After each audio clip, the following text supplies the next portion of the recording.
How's it going, everyone? This is Kevin. Today I want to bring along with me to give you an alternative to the Fuji X100V, since you probably can't get your hands on one. So let's jump right into it.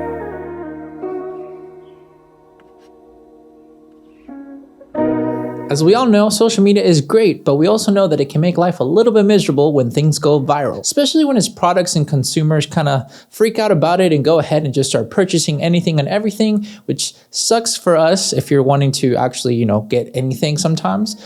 But it also is pretty nice because you can find some cool little gadgets that you never knew existed. You probably saw that the X100V went viral on TikTok and kind of all the other social medias with people showcasing how great the Fujifilm recipes are. Now, if you notice, the price point of those cameras has skyrocketed right now, with on average being about $1,800 whenever you can find one, probably on eBay or anything like that.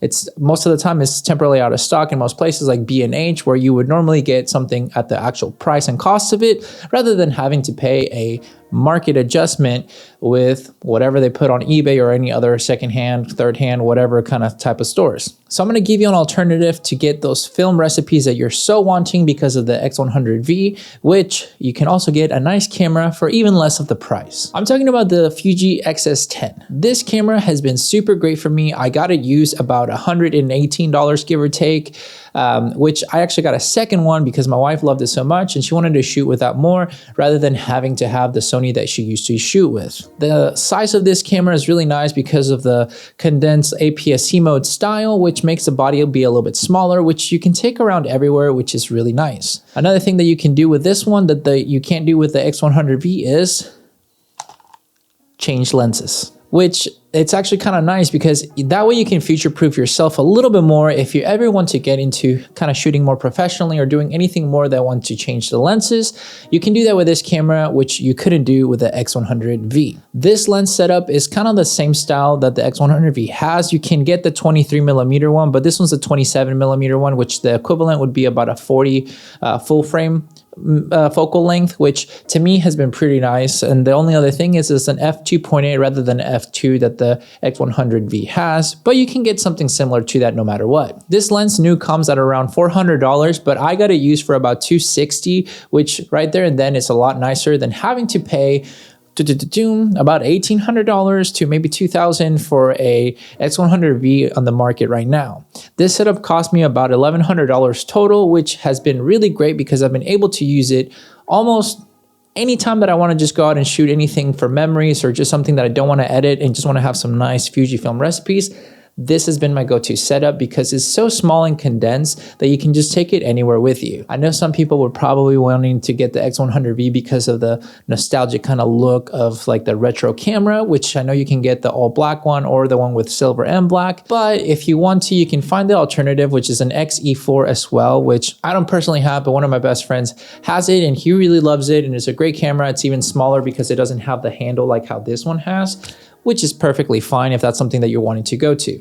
Now, but with that one, it's a little bit harder to find because it's temporarily out of stock, but what you could do whenever it's in stock, if it ever comes back soon, you can get the XE4 with this lens. It comes out about $1,100, so that's pretty much a steal compared to getting that X100V.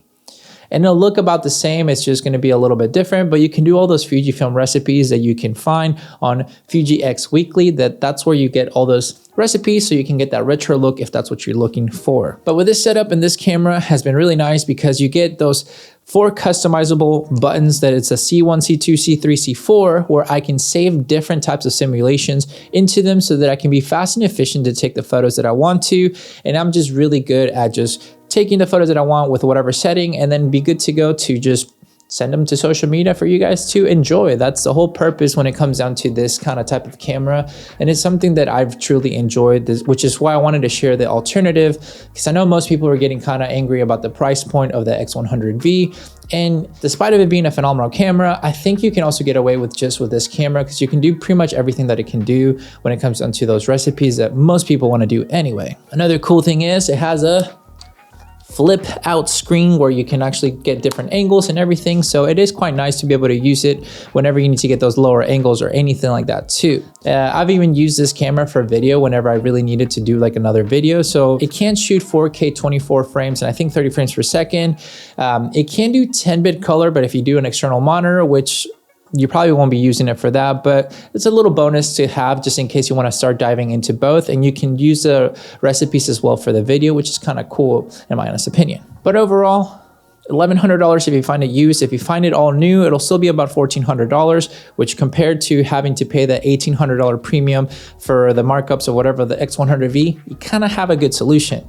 As of filming this video, they do have the X-S10 in stock at B&H. So if you want to check it out, definitely go to B&H and check it out. I'll see if I can find another place and I'll leave it down below as well so you guys can check it all out. And that way you can get yourself a camera that you will plan to use and you don't have to overpay for the price compared to the X100V. And the alternative will work out for you like how it's worked out for me. Because I actually used to shoot with the X100F, but I couldn't do all the recipes that I wanted. But now with the X-S10, I'm able to do the same ones as the X100V can. And I've been enjoying it fairly well because it's just something that I can take photos and have some fun. So hopefully you've enjoyed a little bit of the examples that I've shown throughout the video, because you can see some of the photos that I was kind of just used to take it with and everything, especially my latest travels in Canada. Something that I just kind of thought it was good to have because it's something really easy to bring with you anywhere you go without taking too much space. So great alternative. Go check it out if you want to have those film recipes, and go shoot some nice photos and have some fun, because that's what it's all about. So go ahead, enjoy it. Hopefully this alternative works out for you guys. But with all that said and done, guys, thank you so much for watching this video. Make sure to like and subscribe. Share this video with a friend. I'll catch you guys on the next one. See ya.